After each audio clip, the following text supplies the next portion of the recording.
Ini di Banda Aceh sekitar Lunga nih sudah mulai hujan. Jadi setelah berbulan-bulan tidak hujan nih, panas, dan kemarin udaranya juga sangat panas sampai 37 derajat Celcius, sekarang sudah turun hujan. Hujan nih. Sudah lebih 1 jam hujan.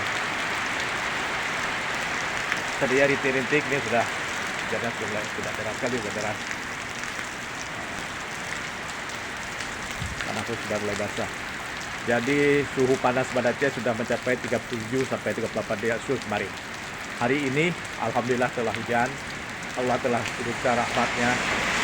Dan beberapa hari sebelumnya di Aceh Besar juga sudah melakukan salat meminta hujan yang diinisiasi oleh Petinggi Aceh Besar Muharram Idris.